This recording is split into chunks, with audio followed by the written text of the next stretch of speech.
Mecca Medina के शिवलिंग का रहस्य। सऊदी अरब में स्थित मक्का मदीना मुसलमानों का सबसे पवित्र धर्म स्थल है। मुसलमानों के लिए मक्का मदीना जन्नत का दरवाज़ा माना जाता है। हर मुस्लिम अपने जीवन में कम से कम एक बार वहां जाने की ख्वाहिश रखता है। मक्का में स्थित पवित्र काबा की परिक्रमा कर चक्कर लगाने को हर मुस्लिम अपनी खुशकिस्मती समझता है। यह वह स्थान है जहां हज यात्रा समाप्त होती है, इसलिए दुनिया के कोने कोने से मुस्लिम इस स्थान पर आते हैं। यहाँ ऐसी धारणा है कि इस्लाम धर्म की नींव रखने वाले हजरत पैगंबर मोहम्मद का जन्म इसी स्थान पर हुआ था। यहाँ आज भी उनके पद चिन्ह मौजूद हैं। यदि कोई मुस्लिम अपने जीवन काल में इस पवित्र स्थान के दर्शन करने के लिए आता है तो उसके जीवन के सारे पाप धुल जाते हैं।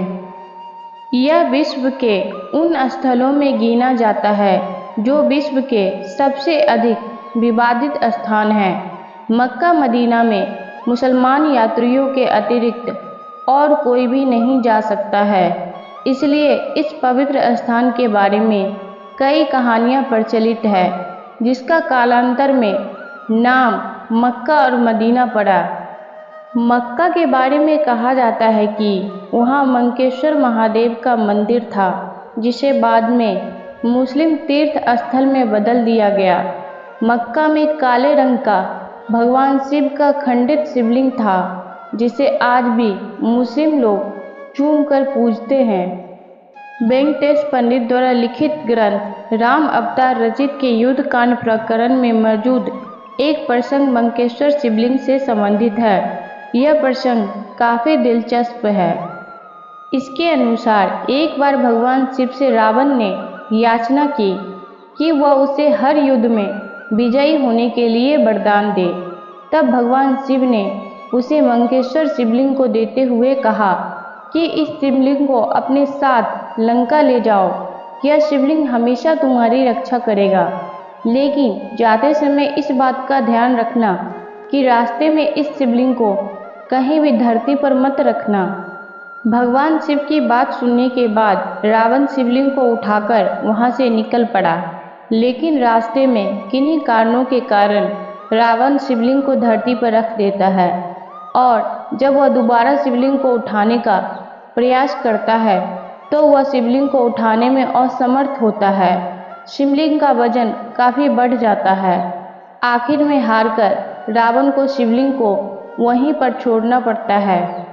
वेंकटेश पंडित के अनुसार वर्तमान में यह शिवलिंग का स्थान मक्का में स्थित है। इस्लाम के उदय के पूर्व भी इस शिवलिंग को इजरायली और अन्य यहूदियों द्वारा पूजे जाने के प्रमाण भी मिले हैं। भविष्य पुराण में भी इस शिवलिंग का जिक्र मंकेश्वर महादेव के रूप में किया गया है। भारतीय संस्कृति में भगवान शिव के साथ पवित्र गंगा नदी का भी जिक्र किया जाता है। काबा के पास भी एक पवित्र झरना है। इस्लाम की स्थापना से पहले भी इस झरने के पानी को पवित्र माना जाता था। इसे इस्लाम में आबे जमजम का पानी कहा जाता है। हज करने के बाद मुस्लिम लोग इस पवित्र जल को अपने बोतल में भर के अपने साथ ले आते हैं। यह समानता बिल्कुल वैसी ही है जैसे लोग गंगा जल को अपनी बोतल में भर लेते हैं। मक्का में हज के दौरान कई सारी रीतियाँ वैसे ही निभाई जाती है जैसे हिंदुओं में पूजा के समय निभाई जाती है, लेकिन मक्का मदीना में शिवलिंग है या नहीं, इस बात का स्पष्ट प्रमाण नहीं मिला है। इसलिए आज भी यह कहानी सिर्फ एक अवधारणा और लोक कथा ही है। अगर आपको यह कहानी अच्छी लगी हो तो वीडियो को लाइक, शेयर और ऐसे ही वीडियो को देखने के लिए हमारे चैनल को सब्सक्राइब जरूर करें। धन्यवाद।